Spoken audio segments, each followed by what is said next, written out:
am Michael Herbert. I am from Connecticut, New Haven, Connecticut. And I'm also a veteran. And U.S. Navy, right? I was in the U.S. Navy. I was there for about 5 years. Okay.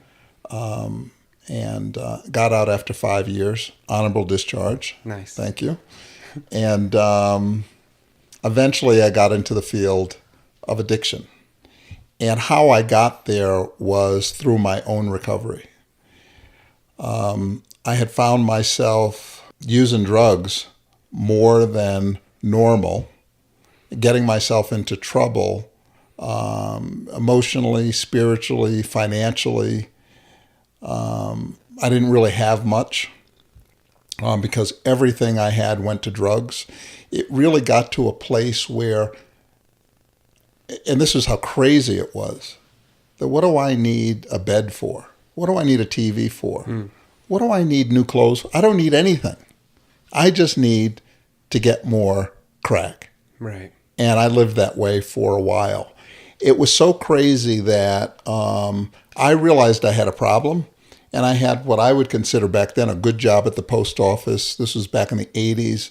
I'm making about $25,000, $30,000 a year at the post office. When I was at the post office, I went to rehab. And the EAP, the employee's assistance person, told me that, you know, there's a $500 deductible if you want to go to this rehab. It's a really nice rehab. I think they can help you. And I said, there's no way I'm going to give you $500 for rehab. Find me something for free. And at that point, he sent me to the VA. And the VA had a 90-day program. And I got into this 90-day program. But back in the 80s, they had a policy that we trust our veterans. So through that policy, I used drugs the whole 90 days I was there, and they would ask me, well, Michael, have you been using? And I'd say no. And they would trust what I said. So I got through the program, didn't get clean and sober for any period of time, and it just reinforced my denial. So for 2 more years, I continued to use, really lost everything, and then I found myself ready. Right. So I found myself ready. I went to rehab for 30 days. They felt like I needed more.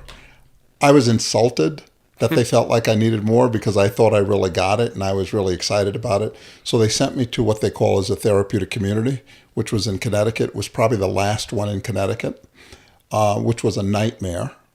There was nobody like me there. Right. I was unique and different and had a lot of problems with the staff and the other people there. But every time I decided, screw it, I'm out of here, I'm leaving, I'd get to the door and I'd say to myself, well, Michael, where are you going to go? Yeah.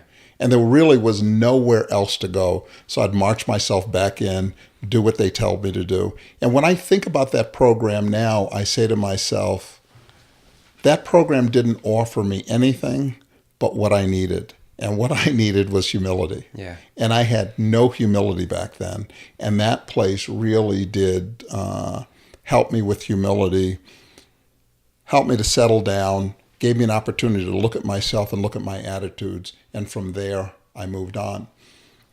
The original 30-day program that I went to happened to send out a letter to their alumni if anybody wanted to be a part of an internship program. So they had a 13-month internship program. And I applied for it. It was exactly what I had 2 years. I applied for it. They accepted me in. Mm-hmm. And it was a 9-hour-a-day internship. So it was 2 hours on the unit and then 7 hours a day. No, it was 2 hours education and 6 hours on the unit. So it was an experiential internship, and we did that for 13 months. And then after the 13 months, I left the internship, got my first job, and then 6 months after that, I got certified as an alcoholism counselor in the state of New York.